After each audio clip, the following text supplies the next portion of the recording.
होली से पहले कर्मचारी और शिक्षकों को योगी सरकार का बड़ा तोहफा, 4% डीए बढ़ा। होली से पहले योगी आदित्यनाथ ने यूपी के कर्मचारियों और पेंशनर्स को बड़ा तोहफा दिया। सरकार ने इनका महंगाई भत्ता 4% बढ़ा दिया। जनवरी 2024 से बढ़ा हुआ महंगाई भत्ता लागू होगा। योगी सरकार के इस फैसले से 10 लाख राज्य कर्मचारियों और 8 लाख शिक्षकों को लाभ होगा। जल्दी इसका औपचारिक आदेश जारी हो जाने की संभावना है। योगी सरकार ने 12 लाख पेंशनर्स को भी महंगाई भत्ते में 4% बढ़ोतरी का लाभ देने का फैसला किया है। एमजी रोड पर एलिवेटेड ही बनेगा ट्रैक, स्टेशन तक चलेंगी city bus. Agra metro train और स्टेशन का निरीक्षण करने आए मुख्य सचिव दुर्गा शंकर मिश्र ने कहा कि रिकॉर्ड समय में आगरा में मेट्रो चली है। इस गति से काम होने पर जून 2026 तक दोनों कॉरिडोर पर मेट्रो दौड़ने लगेगी। उन्होंने कहा कि एमजी रोड पर एलिवेटेड ट्रैक ही बनाया जाएगा। यूपी को 3666 करोड़ की विकास परियोजनाओं की सौगात, सीएम योगी बोले लखनऊ सहित पूरे प्रदेश की बदलेगी तस्वीर। मुख्यमंत्री योगी आदित्यनाथ ने कहा कि अटल मेडिकल यूनिवर्सिटी सहित विभिन्न परियोजनाओं का लोकार्पण और शिलान्यास लखनऊ सहित पूरे प्रदेश की तस्वीर बदल देगा। उन्होंने कहा कि ये न सिर्फ देश के रक्षा तंत्र को मजबूत करेगा बल्कि युवाओं को रोजगार भी उपलब्ध कराएगा। प्रधानमंत्री नरेंद्र मोदी ने सोमवार को वर्चुअल माध्यम से 3666 करोड़ की 206 विकास परियोजनाओं का लोकार्पण व शिलान्यास किया। गोरखपुर लखनऊ वंदे भारत का इस शहर तक होगा विस्तार, पीएम मोदी दिखाएंगे झंडी। गोरखपुर से अयोध्या होकर लखनऊ तक आने वाली वंदे भारत एक्सप्रेस का विस्तार प्रयागराज तक होगा। प्रधानमंत्री नरेंद्र मोदी आज 12 मार्च को वीडियो कॉन्फ्रेंसिंग से गोरखपुर लखनऊ वंदे भारत एक्सप्रेस का विस्तार प्रयागराज तक करने के लिए झंडी दिखाएंगे। इसके नियमित संचालन की नोटिफिकेशन रेलवे बोर्ड जल्द ही जारी करेगा। प्रधानमंत्री देहरादून से लखनऊ जंक्शन और पटना गोमती नगर वंदे भारत एक्सप्रेस का भी शुभारंभ करेंगे। यूपी में हाई अलर्ट जारी, अधिकारियों के साथ जगह जगह सड़क पर उतरी पुलिस फोर्स।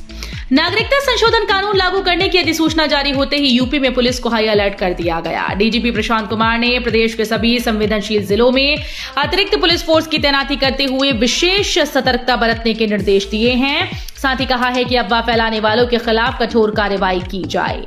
उनके निर्देश पर शहरों के संवेदनशील इलाकों में गश्त तेज कर दी गई। यमुना प्राधिकरण बसाएगा सपनों का नया शहर, न्यू आगरा अर्बन सेंटर में क्या होगा खास, डीपीआर बनाने की कवायद तेज। यमुना प्राधिकरण ने आगरा के पास बसाए जाने वाला न्यू आगरा अर्बन सेंटर का खाका तैयार करना शुरू कर दिया है।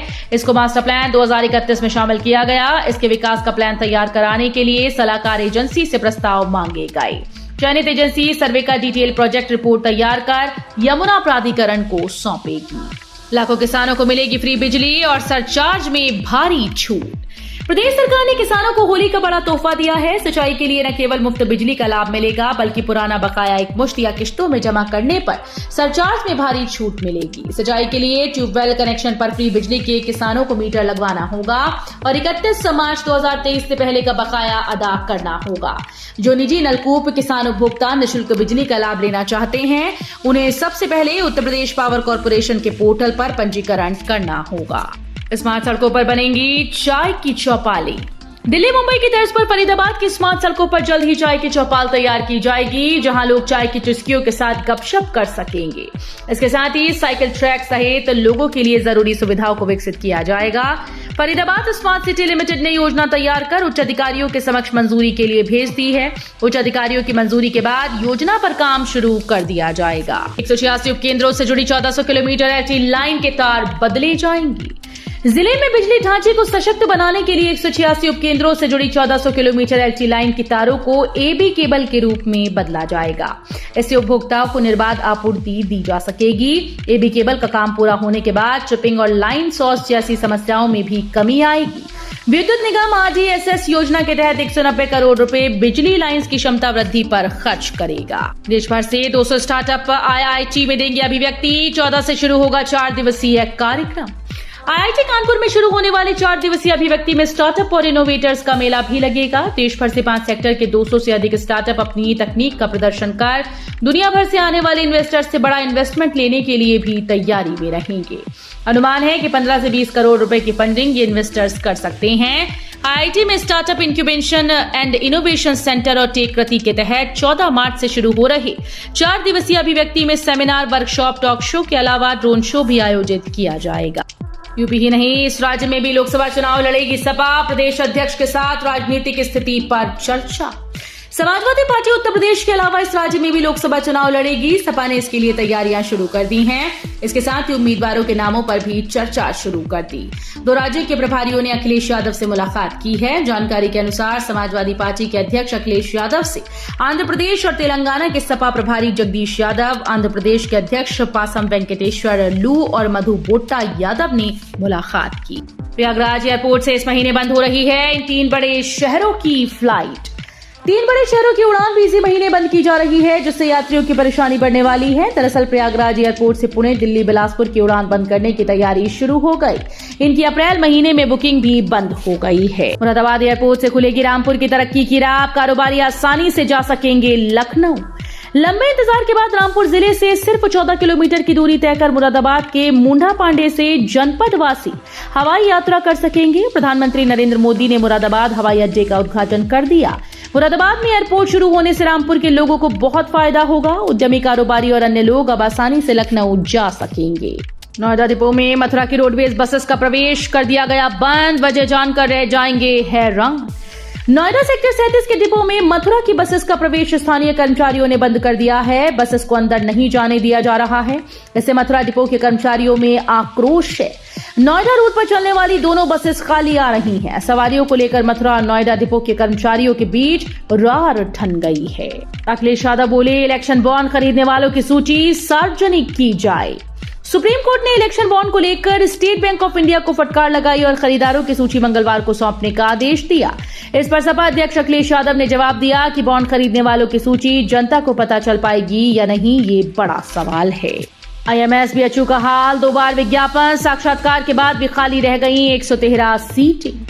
IMS BHU में सीनियर रेजिडेंट के खाली 180 पदों पर तैनाती के लिए 2 बार विज्ञापन निकाला गया। करीब 353 लोगों ने आवेदन किए। 4 दिन तक साक्षात्कार के बाद भी आधी सीटें नहीं भर पाई। इसमें केवल 67 अभ्यर्थियों का चयन किया गया। यहां अभी भी 113 पद खाली हैं। इधर $7 ट्रिलियन का लक्ष्य होगा हासिल। उधर भारत बन जाएगा upper middle class country.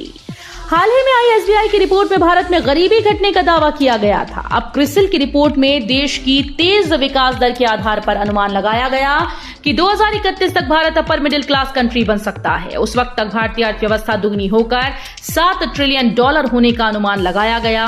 CRISIL के मुताबिक देश की ग्रोथ घरेलू स्ट्रक्चरल सुधारों के दम पर तेजी से बढ़ेगी और ये 2031 तक दुनिया की तीसरी सबसे बड़ी अर्थव्यवस्था बन चुकी होगी। 6 थानों में नए प्रभारियों की तैनाती। प्रशिक्षु IPS अनंत बने अतर सुइया प्रभारी। जनपद के 6 थानों में नए प्रभारियों की तैनाती की गई है। प्रशिक्षु IPS अनंत चंद्रशेखर को अतर सुइया थाने का नया प्रभारी बनाया गया। वो 2021 बैच के IPS अधिकारी हैं। इसके अलावा मनोज कुमार को प्रभारी निरीक्षक करछना, तुषार दत्त त्यागी को प्रभारी निरीक्षक दारागंज, ब्रजकिशोर गौतम को प्रभारी निरीक्षक हंडिया, धर्मेंद्र कुमार दुबे को प्रभारी निरीक्षक नवाबगंज और प्रवीण कुमार गौतम को प्रभारी निरीक्षक फाफा मऊ बनाया गया है। संपूर्णानंद संस्कृत विश्वविद्यालय तैयार करेगा कथावाचक। पाठ्यक्रम के लिए समिति का हुआ गठन। संपूर्णानंद संस्कृत विश्वविद्यालय कथावाचक तैयार करेगा। विश्वविद्यालय ने ऑनलाइन कथावाचन के नए पाठ्यक्रम को शुरू करने की तैयारी की।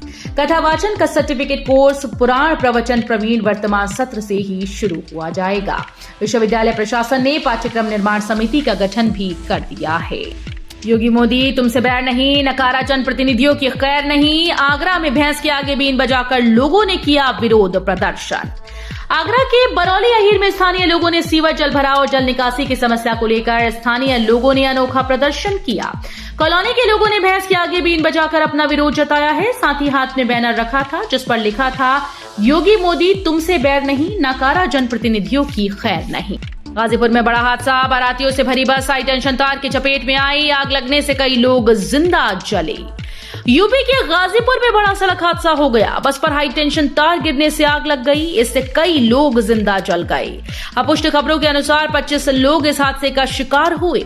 अब तक 6 लोगों के मरने की बातें अधिकारी कर रहे हैं। बस शादी समारोह से लौट रही थी। हादसा मर्दा में हुआ। मौके पर जिले के डीएम और एसपी समेत कई अधिकारी पहुंचे हैं। बस मऊ के कोपागंज से बारात लेकर मर्दा के महाहर धाम पर आ रही थी। इस दौरान कच्चे रास्ते से आ रही थी बस, जिसके साथ ये हादसा हो गया। बस में 35 से अधिक लोग सवार थे। राजस्थान के सीएम बोले, जल्द ही विश्व की सबसे बड़ी सांस्कृतिक नगरी बनेगी अयोध्या। राजस्थान के मुख्यमंत्री भजनलाल शर्मा कैबिनेट के साथ सोमवार को अयोध्या पहुंचे। उनके साथ 133 सदस्यों का प्रतिनिधिमंडल आया। वहीं लोकसभा अध्यक्ष ओम बिरला भी अयोध्या पहुंचे। मुख्यमंत्री व लोकसभा अध्यक्ष ने दशरथ कुंड पर 100 करोड़ की लागत से बनने वाले माहेश्वरी समाज की धर्मशाला की नींव रखी। सीएम ने कहा कि मैं पहले भी यहां कई बार आया। उन्होंने कहा कि आने वाले समय में आप देखेंगे कि देश दुनिया से आने वाले लोगों की कितनी कतार लगेगी। एमएसडी की 13 सीटों के लिए 13 नामांकन, सभी का निर्विरोध चुना जाना तय। यूपी में विधान परिषद की 13 सीटों के लिए हो रहे चुनाव के लिए सोमवार को भाजपा नेतृत्व वाले एनडीए से 10 और समाजवादी पार्टी से 3 प्रत्याशियों ने नामांकन पत्र दाखिल किए। नामांकन पत्रों की जांच मंगलवार को की जाएगी। 14 मार्च तक नाम वापसी की तिथि है। इसके बाद सभी के निर्वाचित होने की घोषणा कर दी जाएगी। यूपी की 17 सीटों पर कल तक उम्मीदवारों के नामों का ऐलान कर सकता है अलायंस। समाजवादी पार्टी के साथ समन्वयक बैठक समाप्त होने ही कांग्रेस के प्रदेश अध्यक्ष अजय राय, कांग्रेस विधानमंडल दल की नेता आराधना मिश्रा मोना और पूर्व सांसद पीएल पुनिया दिल्ली बुला लिए गए। तीनों को यूपी की 17 लोकसभा सीटों के लिए कांग्रेस प्रत्याशियों के चयन पर विचार विमर्श के लिए बुलाया गया है। दुनिया में फिर बढ़ेगा भारत का मान। चंद्रयान के बाद अब तैयार है समुद्रयान। साल 2023 में चंद्रयान 3 चांद के दक्षिणी ध्रुव पर लैंड हुआ। अब इसरो यानी भारतीय अंतरिक्ष अनुसंधान संगठन गगनयान की ओर भी तेजी से बढ़ता जा रहा है। इसी बीच खबरें हैं कि भारत जल्द ही समुद्र की गहराई में भी खोज के लिए समुद्रयान को अंजाम देने के लिए तैयार है। केंद्रीय गृह मंत्री किरेन रिजिजू ने 2025 के अंत तक बड़ी खुशखबरी मिलने के संकेत दिए हैं।